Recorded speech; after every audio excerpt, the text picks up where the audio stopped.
Hey guys, Merry Christmas Eve.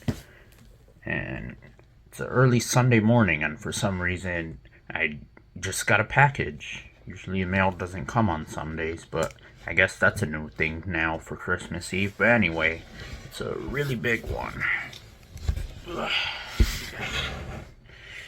So let's open it.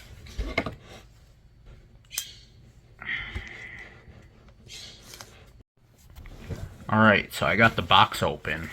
And for what this all was, it really needed to be wrapped in bubble wrap, which it all was. It's pretty cool. Now,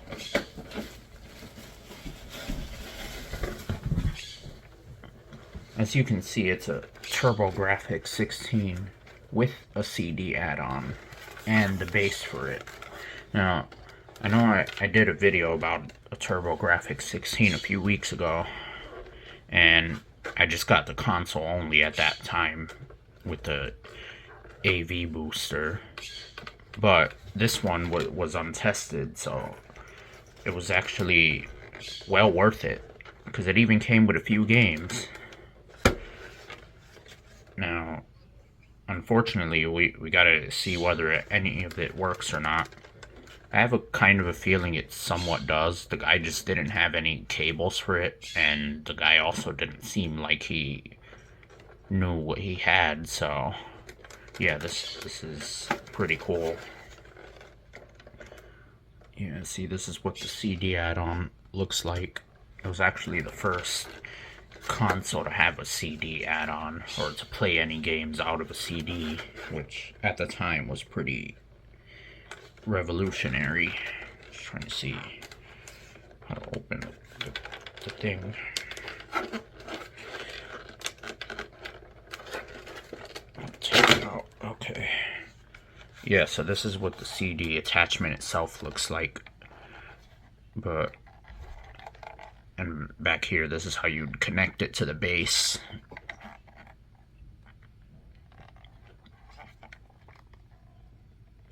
And of course it uses its own power adapter, which is a little annoying. Then here the Turbo Grafx attaches to the base.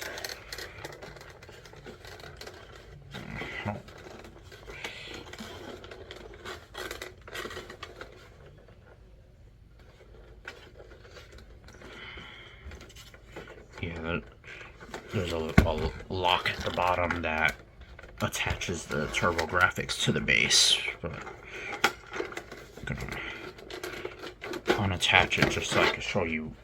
This is what the Turbo Grafx looks like without anything on it. This is usually where you would attach any peripheral on it, but I mainly want to show you the CD add-on in the base. You need this if you're gonna play a Turbo Grafx CD. And see, this is the lock where you attach it. And here on the back it has AV ports and the power adapter, as I mentioned. It's all pretty dirty. I gotta wipe it up someday.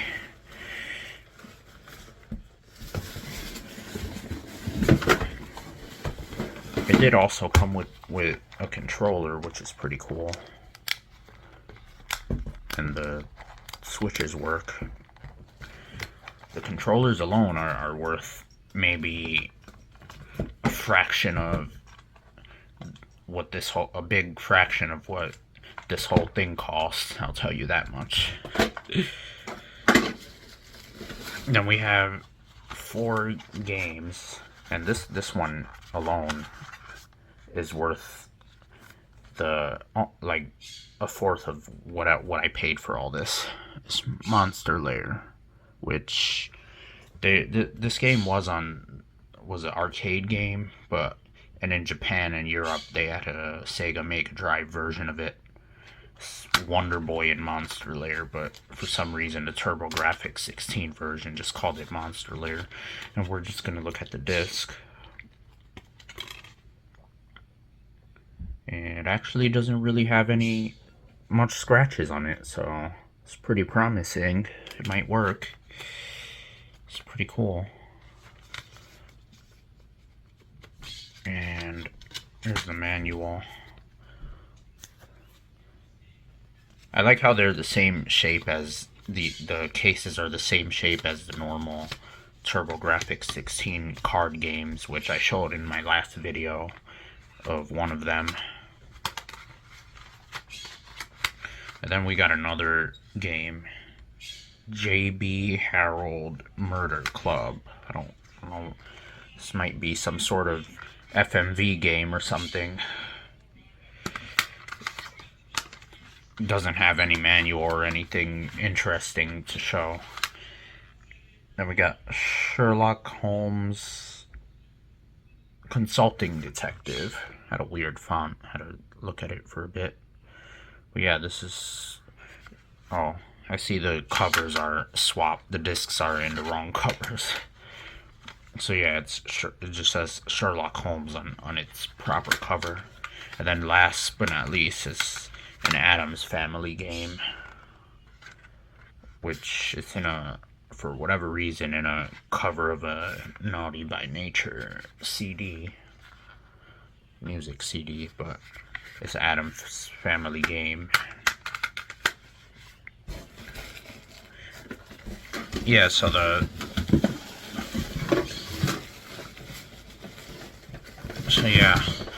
Turbo CD was its own add-on, which had its own library of games, which is pretty cool. And in Japan, it was the PC Engine CD, which, of course, as I said in my TurboGrafx 16 video, the PC Engine and PC Engine CD was all very popular in Japan, but barely made it here. Like, people knew about it, but it wasn't the most popular option on the market. That's why it didn't do that well here, and that's why nowadays there's people who never even heard of this console. The cool thing about it is that it's region free for the CD add-on, but not for the card games, which that's actually pretty cool because there's some cool Japanese exclusive games. And the best thing about it is you can just burn games, since this was an era before copy protection came into play, since nobody had a CD burner or, you know, a way to copy games. So that's even cooler because a lot of the games for this console are really expensive, at least for all the good stuff.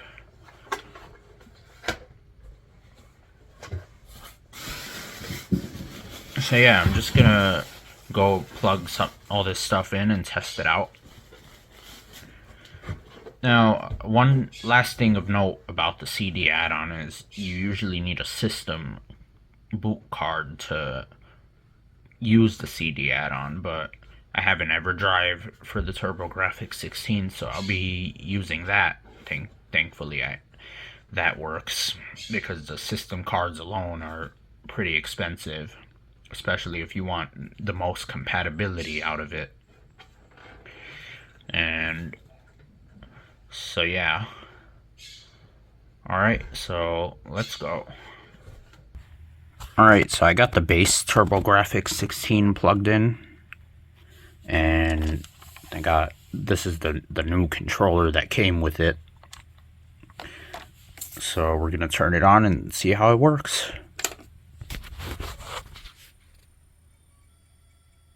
Nice, it works. I'm not gonna do much of gameplay on this because I already played this game to test.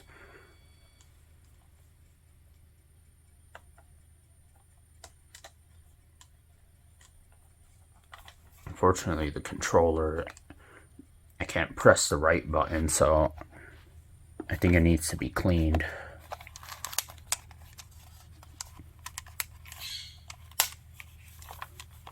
Yeah, the controller needs to be clean at least, but at least it does work, so that's pretty good.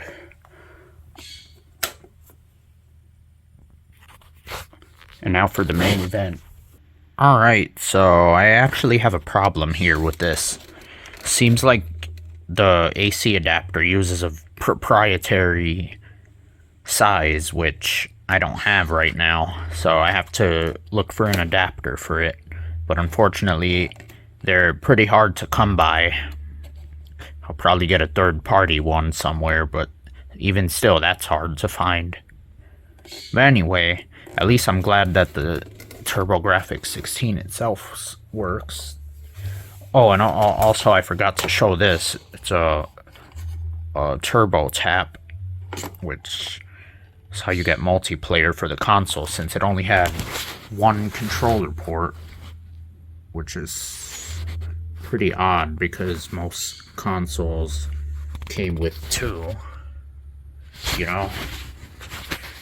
But anyway, I just wanted to show this off. And whenever I get a TurboGrafx Turbo CD power adapter, I'll be testing that out.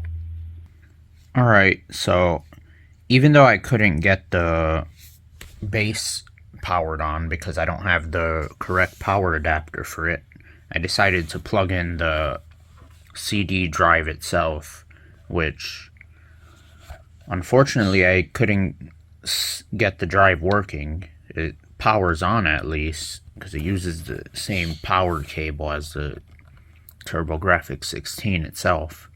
Also the NES and Sega Genesis also use this same power cable. This is actually a Sega Genesis Model 1 power cable I have. But yeah, normally you would be able to plug this in at least and be able to at least listen to audio CDs with it. So you can plug headphones here, line out back there, and this is the part where it would go into the bass, if it'll focus properly, but yeah, I can't get it working. See, you press stop to turn it off and press play to turn it on, but it just goes to track 0, and pressing fast forward and rewind does nothing.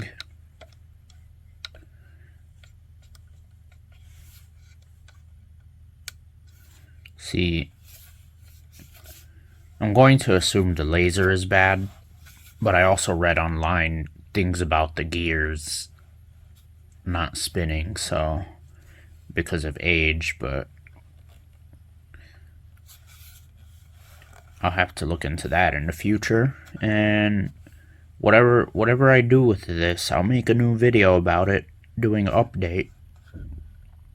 But anyway, I just wanted to show off this untested TurboGrafx 16 lot that I got recently. And yeah, so as always, more to come. Thanks for watching. Stay tuned, and Merry Christmas Eve or Christmas Day, depending on when you watch this, or Happy New Year's even, as that's coming up. Bye now.